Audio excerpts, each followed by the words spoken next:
and welcome to another episode of The Bike Shed, a weekly podcast from your friends at thoughtbot about developing great software. I'm Joël Quenneville, and today I'm joined by, a lot of change and a few surprises. So I'm really excited to share some new things with you all, and the first of which is I'm bringing on a new co-host, Sally Hall. Welcome, Sally. Hi, thank you. I'm excited to be here. For those who've been listening to the show for the last few months, you may remember Sally from her episode on paper data structures. Yeah, I really enjoyed that conversation. I feel like we could have talked for several more hours about it. Definitely. It's one of those things where it's like, it starts off as, I guess, the nearest thing it could be to a water cooler conversation in our sort of remote world. Some like random thread in Slack. Yeah. And we're like, you know what? That needs to be we need to have this conversation on air because this is just so much fun. And I'm so glad we did, because then we got to dive into more of like some of the library science side of things and really saw how organizing information for retrieval versus insertion are not necessarily digital problems. They're things that have existed for a long time. Yeah. Yeah, I think as we improve technology, we rarely introduce new problems or get entirely rid of them. They just change. Like a 3D printer doesn't jam less than a 2D printer. It just jams in 3 dimensions. Oh, that's horrifying. Sorry. So Sally, why don't you introduce yourself a little bit to the audience of our show? Tell us a little bit about what your role is here at thoughtbot, the kind of projects you work on, the things that you get excited about in tech. Yeah, totally. So I'm Sally. I live in Durham, North Carolina. So it is pretty warm here right now. I am a senior developer at thoughtbot. I do a lot of Ruby on Rails and tend to lean more towards the back end than the front end. I would much rather write SQL than CSS. But I've been gaining respect and appreciation for front end work more. I mean, no, I didn't say that. I've always respected front end work, and now I'm starting to understand it quite a bit better and enjoy it a little bit more even. I tend to work mostly on greenfield projects, which I really enjoy, sort of the excitement and I feel like it's all the fun things about a startup without necessarily the job insecurity that I have always experienced there. I'm excited for that perspective that you're going to bring to the show. Because I tend to work more on established projects, larger projects with existing teams, maybe sort of years or a decade plus of history, a lot of tech debt, maybe some like more performance style problems, or even just challenges of making major changes in an app that's already big and complicated. So I think bringing someone in on the show who's sort of doing the opposite end of the spectrum is going to be really refreshing. Yeah, I built that technical debt for you. No, I'm just kidding. But it is interesting because often we'll start a project and we're the first developers. You know, there's no other developers even in the company yet. And it's really fun to, in a course of like 6 months or so, to go from we have no software to we've got an MVP and are starting to hire some people and building our own team for the client. So I really enjoy sort of that rapid change. So you don't get the satisfaction of finding bad code and doing a git blame on it and figuring out, oh, it's this person. It's either not there or you're doing it on yourself. Right. Yeah. Usually when I'm like, what is this? And do a git blame on one of these projects, it's like, oh, I did that. Why did I do that? But I am currently working on the type of project you do more often. So an established project and or product, and we're making some big changes to it with the team. So that has it's been a different experience, but really interesting. I'm curious for you, is there maybe a type of project or maybe even a type of feature that if you get assigned to it or you self-assign yourself to it, it makes you really happy? You're like, oh yeah, I love doing X. Yeah, and this is weird, but I have really enjoyed working on appointment scheduling for medical apps because it was a really hard problem for a while for me. And then the last time I tried to approach it, some things sort of clicked. and found ways to leverage the built-in capabilities of Postgres to do a lot of things for me that I was trying to do in Ruby, and actually working on extracting that into a gem now. So I would be really excited to get to do that again and use that gem and see how I can apply it to another project. And listeners who have been following the show for a while may also remember, Sally, you did another episode where we talked about time zones, particularly in the context of scheduling systems. Yeah. So I know time zones are sort of a little bit of the bugbear of a lot of programmers, and it sounds like you really actually enjoy them. I enjoy solving that problem. I wouldn't say I enjoy time zones. And I certainly don't enjoy daylight savings time, but I do enjoy finding sustainable ways to handle those problems and not, just sort of putting Band-Aids on various parts of the app or pretending like we're only in one time zone. Right.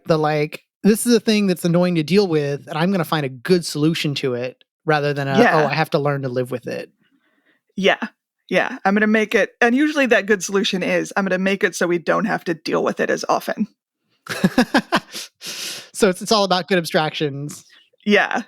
Yeah. I guess that goes back to your gem then. Yeah, totally. Hopefully this solution I've come up with will be usable again and again and by other people. And I've named it Michelle after the completely unhelpful scheduling assistant at the bed and breakfast in Gilmore Girls. So it's hoping to be, more useful than Michelle. I feel like Ruby gems always have these quirky names with some lore behind them. It's a reference to something that you may or may not get, but it's cute and it just adds a lot of whimsy to the Ruby world. Yeah, getting to name things in a fun way, I feel like is a bit of a relief from trying to name things in code, which is rarely fun and often difficult. So I also like to do that with test data. I will often choose a sitcom and just use the whole cast of characters from that for various test data. I love that. On the topic of fun, bringing in a new co-host is not the only fun thing that I'm excited to announce today, because we're also bringing on another new co-host. Welcome Aji Slater to the show. Hello, Yay. Cats and kittens. Again, for those of you who have been listening to the show for a little while, Aji's no stranger. Aji, you've been on the show a few times, most recently talking about your, I guess at that time, upcoming keynote for RailsConf.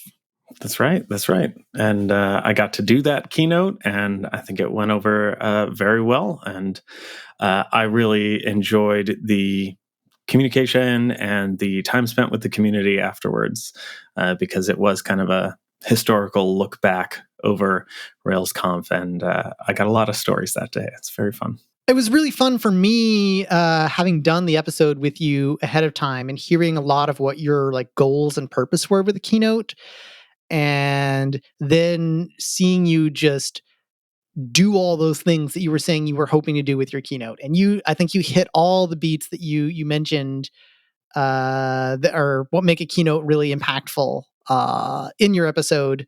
And then on stage, you just knocked it out of the park. And I was there in the audience. For those of you listening to the show who were not at RailsConf, there was a standing ovation at the end of Aji's keynote. It was really fantastic. We'll link to it in the show notes. The video is already out. So if you're feeling like, I really want to catch up on that, you can go find that video in the show notes on this episode. Thanks, Joel. Also, their pants on stage were fantastic. So Aji, I'm excited to have you join as a co-host. Can you maybe introduce yourself a little bit for our audience? Tell them what kind of work you do as a developer. What is your role here at thoughtbot? What are the types of projects that get you excited? Yeah. So my name is Aji. It's a short, simple name, but a lot of people have trouble with it. So I'll help you out. It's AJI, and you say it like Aji. That's my little intro that's left over from when I was a vaudevillian, and I've kept that around because it's a nice, easy laugh to start with. But Yeah, my role, my title here at thoughtbot is development team lead. For the moment, I might as well talk about this now because I'm sure you're going to hear about it for the next couple of months. I am moving, staying with thoughtbot, but going to a different team because I'm going to be moving to Scotland. And there I will be a senior developer again, not transferring as a team lead to this new team. So you're moving from the United States. Yes. Yeah, that is maybe an important detail. I currently live in Chicago, but not for very much longer. Let's see. The kind of work that I like to do, I think I am generally more excited by greenfield applications, things that are not only trying to get out to market very quickly, but also kind of find out what are the most important parts of the application through getting to those initial users, iterating on what is the most important value to provide to them right off of the bat, what truly does an MVP mean, those sort of questions, and then finding out the way to not only implement that, but also hopefully in a way that is going to be easily maintained and changed as the product develops, because a lot of that groundwork that you're laying is either going to go away really quickly or it's going to exist for a very long time, and it won't be years until people will be able to come back and change anything. So you want to make sure that you're setting it up maintainably, and again, it's all about good abstractions, useful for many years to come. It almost sounds like a cross between sort of stereotypically what we think of as a product manager and an architect. Yeah, I've got a lot of different feelings about the title of architect as it comes into software development that maybe we'll be able to talk to at some point in the future. But yeah, I think of it really as kind of laying the foundation and putting the kind of bones of a building in place, and then everything that makes the building really run and unique are either layered on top of that, put inside of it, and that kind of thing. So I think the initial building of a structure is kind of a good metaphor until it's not. I'm curious because I do love a good hot take. 30 seconds. What is your thoughts on architects as a title in software? 30 seconds.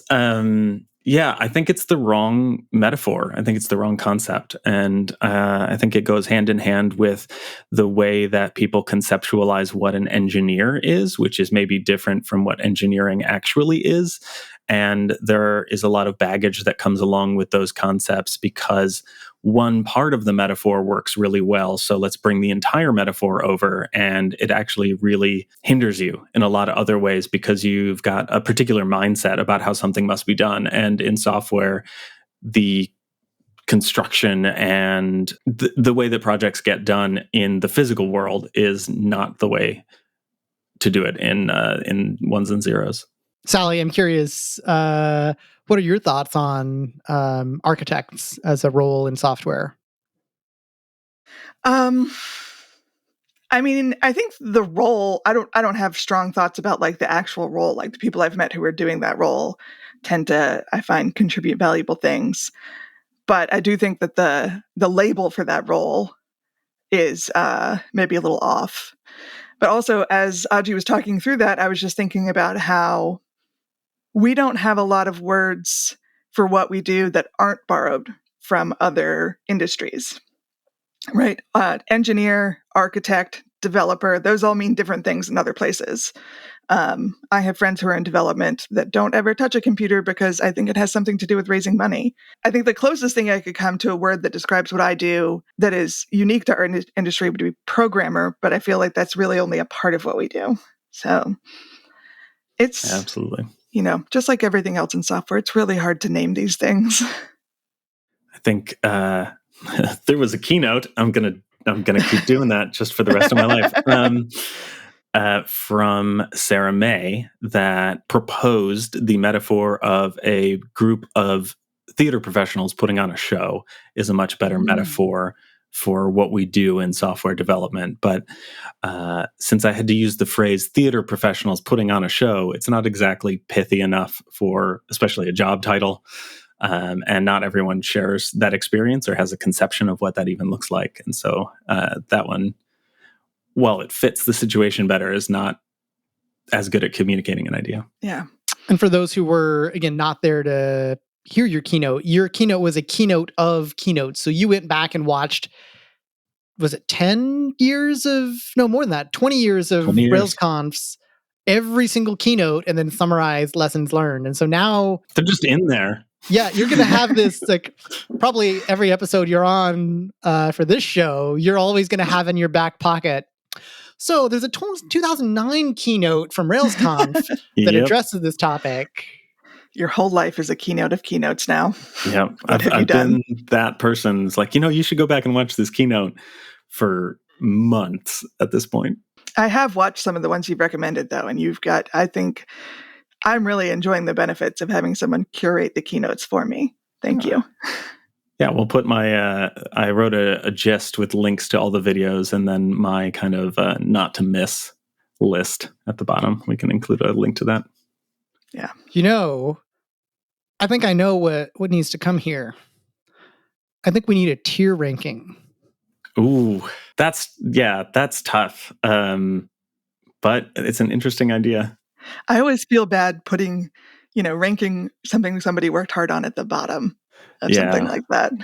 That's fair. That's why I didn't include a skip list, because it's like they were skips for me, but there was still so much work and energy and passion and everything put into it and dedication that it not only feels bad, but also in someone else's context, it might be the most important one to watch. So that's hard to do.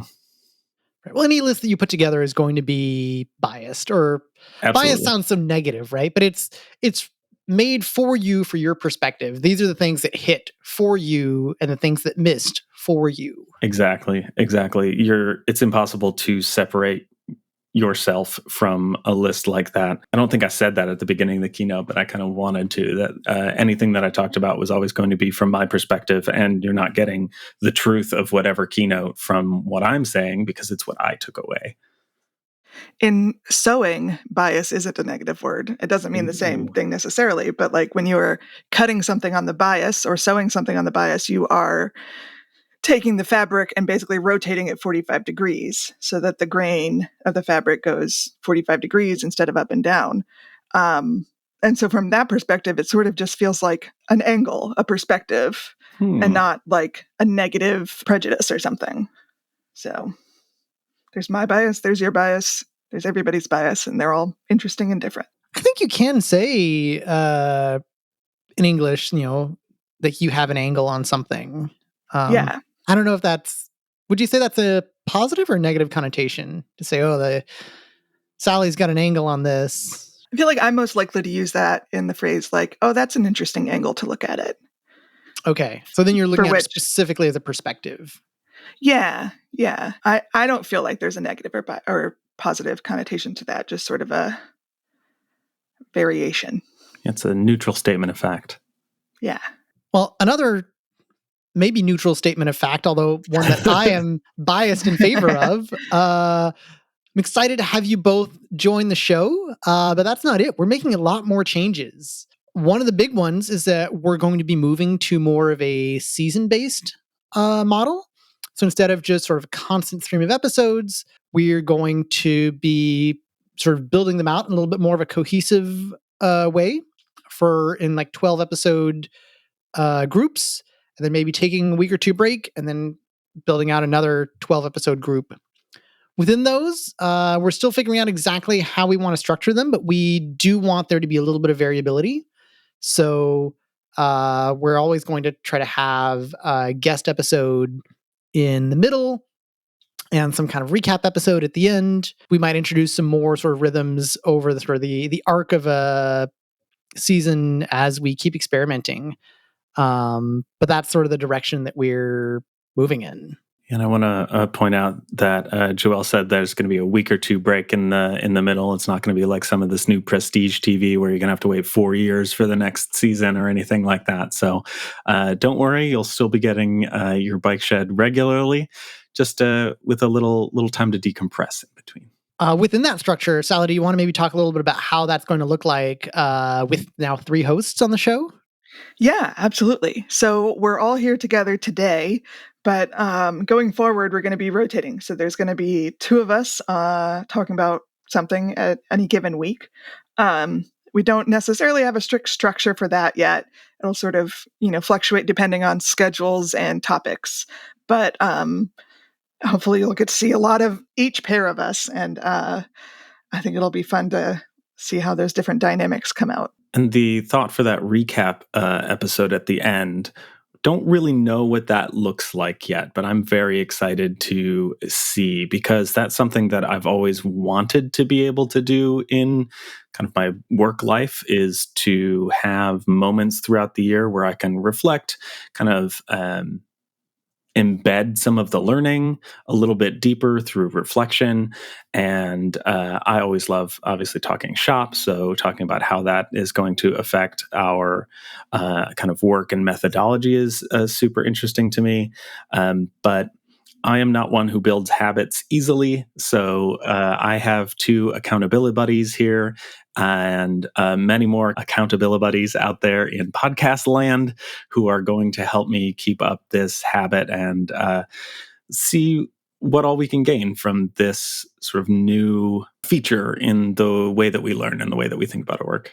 I always love the recap episodes that we did on the Bike Shed with Stephanie, typically at the end of the year, where we would look at a lot of different things. So maybe talk about some things that we accomplished, things that we've learned. Typically, we would share maybe an article or a book that we'd read that was particularly impactful and talked a little bit about why that was. Sometimes we've talked about what is the one thing that you found yourself like linking other people to constantly in the last period. Sometimes it's a little bit because that's on your mind and now you see that problem everywhere and you're like, I've got an article for that. Sometimes it's just because you're on a project where it's like, oh, I'm dealing with a lot of time zone problems and I've got the article for everybody. But I really do like that sort of recap of what was impactful for you. How did you grow? What are maybe some things that you've learned? We also, I think, in a lot of episodes, will like encounter a thing and be like, oh, this is cool. You're experimenting with this thing. We should check in with you later to like hear how that went. And we don't always close that loop. And so I think that recap episode is a great place to sort of come back and say, hey, Aji, you were experimenting with this new tool that you weren't sure about. Are you still using it? Is that working for you? Hey, Sally, you were working on that open source library. Where's that now that it's been 12 weeks? It's definitely going to be useful to have this podcast and the people I'm making it with and the people listening to it as accountability buddies for things like that. Now that I've told you about that gem, I got to follow through. So you can look forward to sort of rotating pairs of us over a period of 12 weeks, then a couple week break, and then picking it up again for another season with the occasional guests.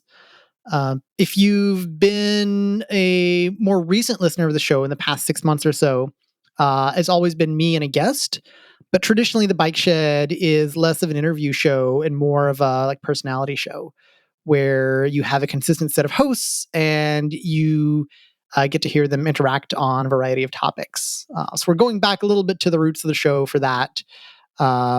This is sort of a more permanent set of people that you'll hear on air. You'll get a better chance to get to know me, get to know Aji, get to know Sally in the coming months.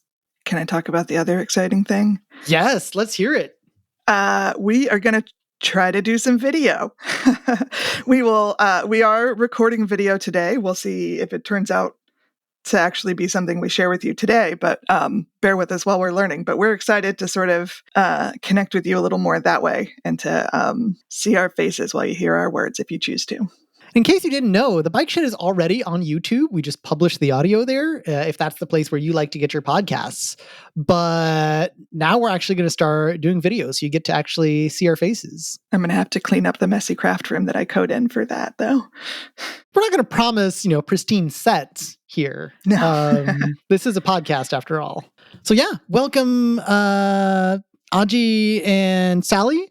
It's exciting to have you join the show as permanent members of the cast. And all three of us are excited to share with all you listeners a little bit of what we've learned along the way. So it is my pleasure, my privilege to ask you for the first time as permanent cast members, what's new in your world? Aji, I'll have you start. So recently I have been diving really deeply into the OWASP top 10. That is a list of common vulnerabilities or attack vectors for web applications and remediations or hopefully preventative in the first place steps that you can take to make sure that your application is more robust against those different vectors. It's something that I've had,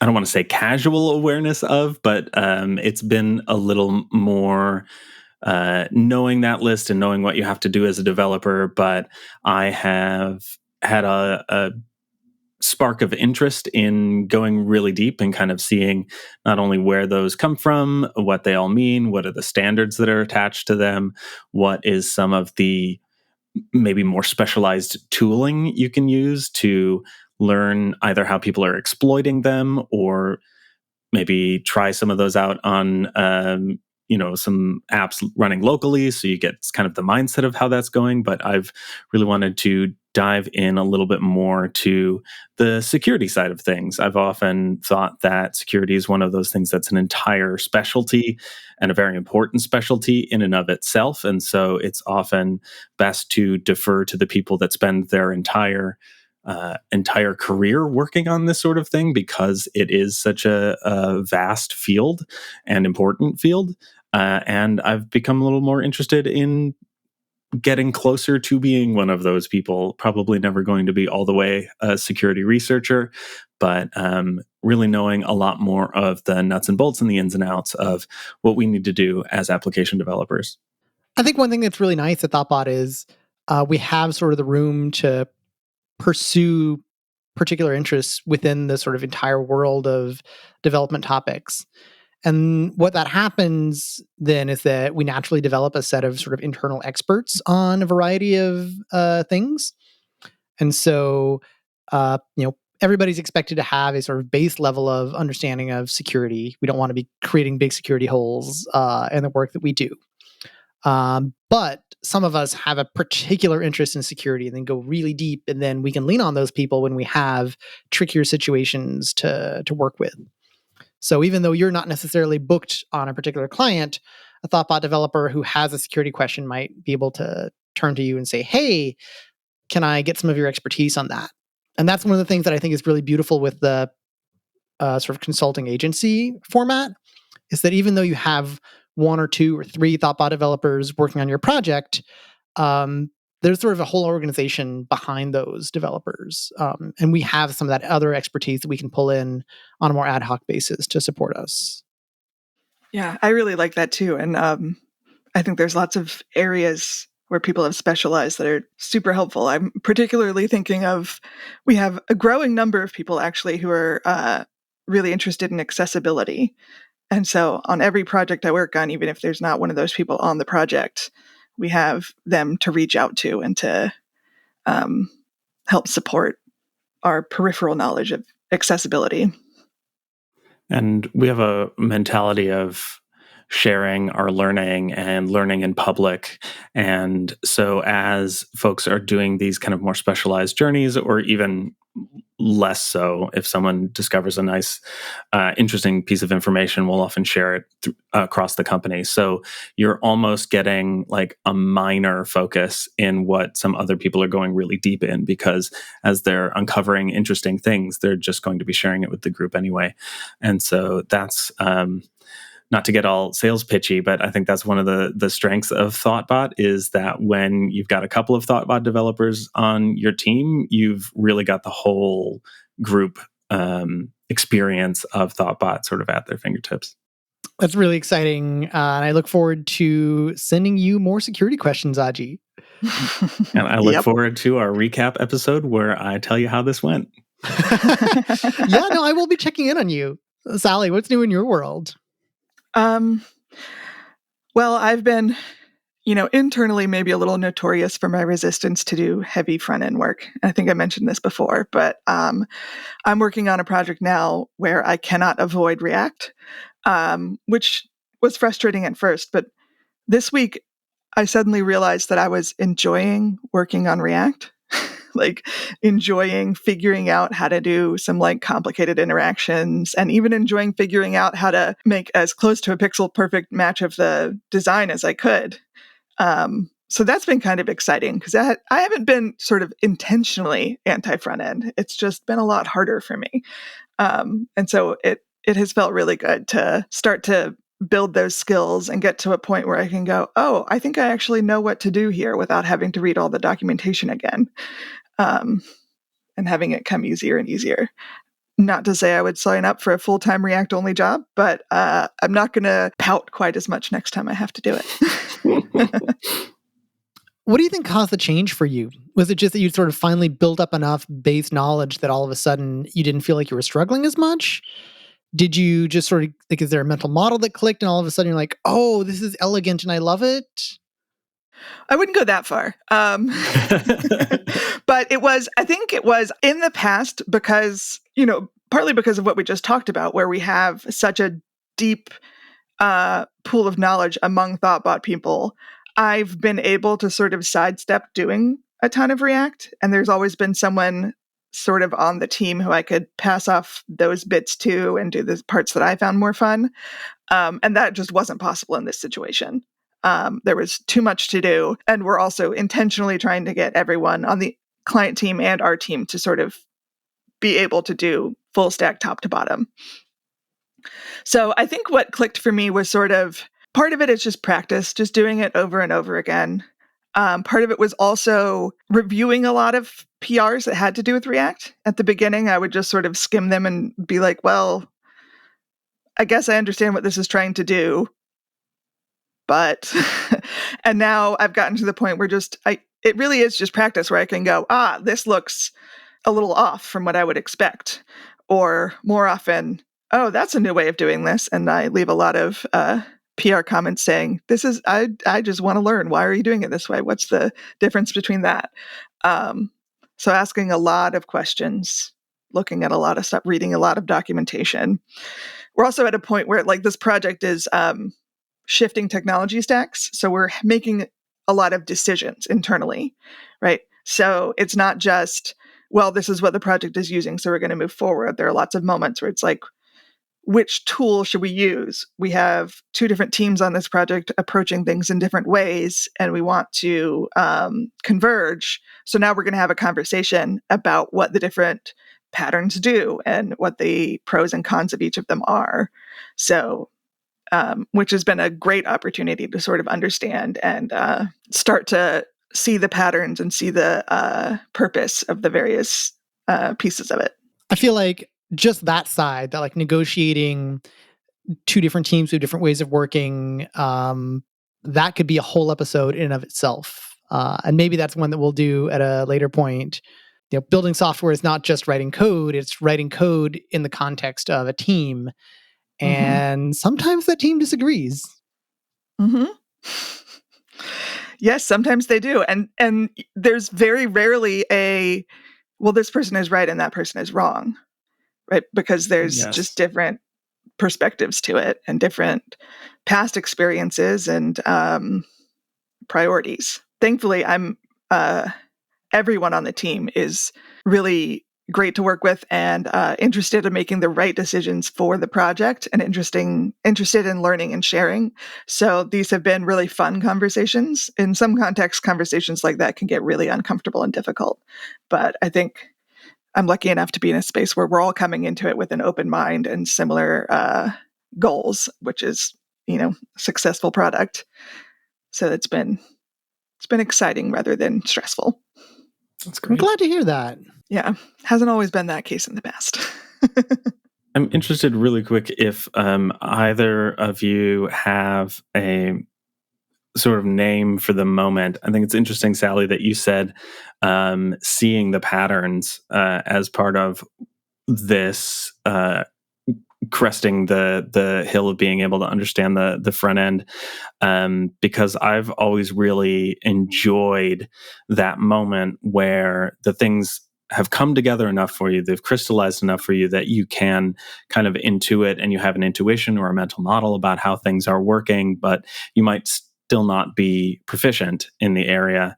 And sort of my familect, that's the grouping of terms that might not mean anything to people outside of a group, but have come to kind of form a shorthand for, in this case, I think specifically a family, because my wife and I use the term seeing the pattern for that kind of moment, coming from juggling, actually, because if you're trying to learn a new juggling trick, you try to throw it, and at first, even if you're a seasoned juggler, it just looks like chaos in the air.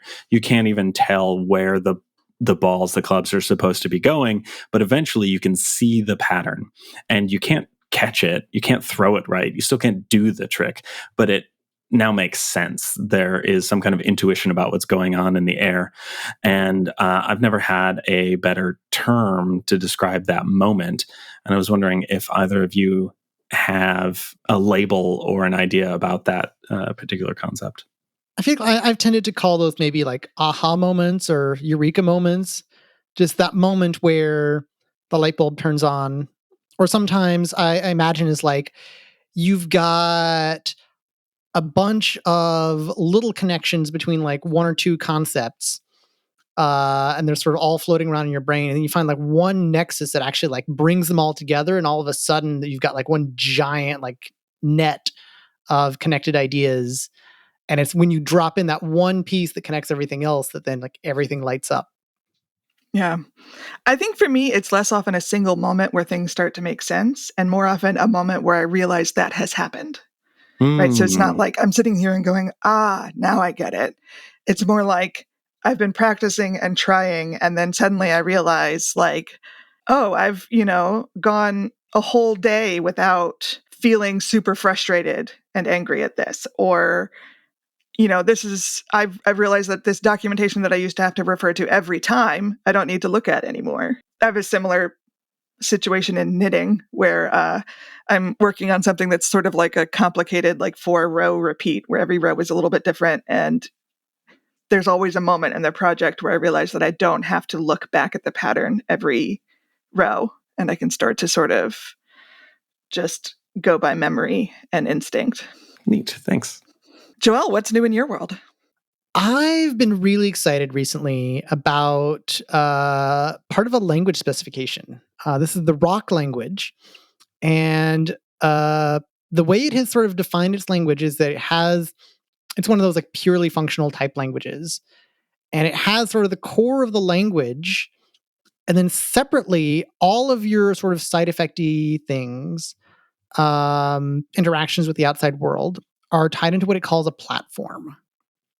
And so platform is just a module that you pull in, but it sort of determines when you compile sort of what is the output of the program going to be and how does it bind to whatever it is in a particular environment that you're running in.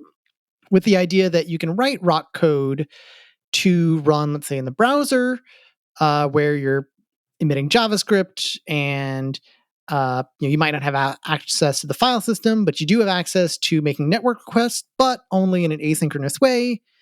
Versus maybe if you're running a rock program on a Windows machine, you do have synchronous file system access, and you've got access to maybe some different like UI window components that you don't have access to in a browser.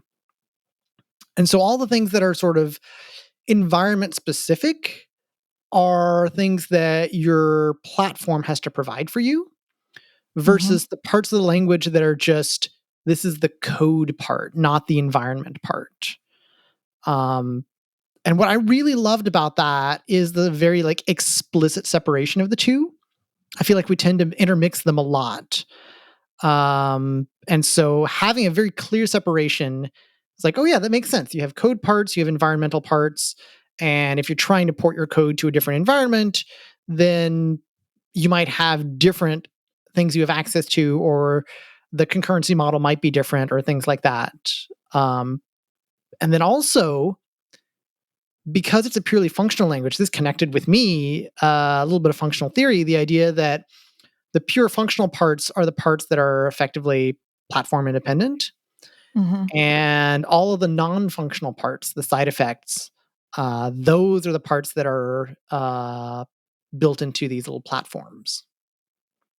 So that was one of those, I had one of those aha moments reading that and being like, oh no, that separation makes so much sense. Have you have you been playing with it enough to have been able to run the same code on different platforms and sort of see how it varies? No, I have not. And I don't know that the idea is necessarily to make all code cross-platform, because by design, different platforms expose different primitives. A thing in theory that's nice is that the compiler could tell you, the type checker could tell you, hey, you're trying to like do file system access, but this platform does not provide that. So just by swapping out the platform, you could get a list of errors that tell you all the ways in which your program is incompatible. That's nice to get for free. Yeah. But I'm thinking more in terms of the mental model of having awareness about the platform in which you run your code. Yeah. I think very often we just sort of think like, oh, I'm writing Ruby, therefore I get to do the Ruby things. And like some things like enumerable, that's a Ruby thing. That's a Ruby construct, or blocks. That's a Ruby construct core to the language. But, the details of how we do file system access, that might vary in different environments where you're running Ruby. Yep. Yeah, I've run into that. Have you found that separation being that aha moment for you has changed the way that you see or work with non-rock code?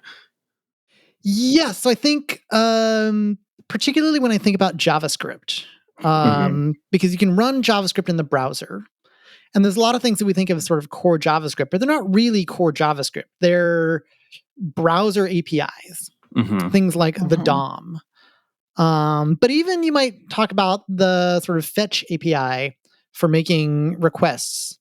That is particular to the way the browser works, because requests have to happen asynchronously in the background versus you're running on Node, and Node.js is going to be running in a totally different environment with a different set of capabilities and limitations. You're still writing JavaScript, but the way that you do I/O might be a little bit different. The way you write to files, now you can write to files in a way that you can't in the browser. The way you do network requests might be a little bit different. The way you do concurrency might be a little bit different. And,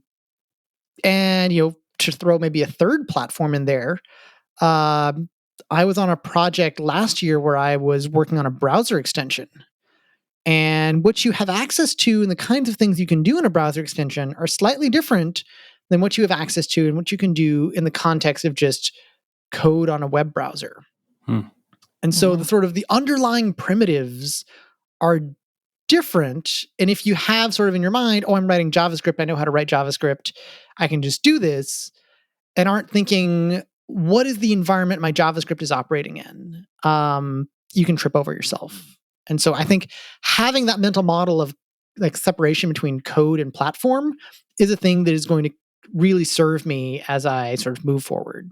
Yeah, I love those kind of insights that you can get from experimenting in a different realm that has different sort of foundational conceptualization of itself, its environment, how it works. That it's almost like I learned more about speaking English than in French class than I did in English class, that sort of thing. It's the differences that can tell you more about your sort of native perspective.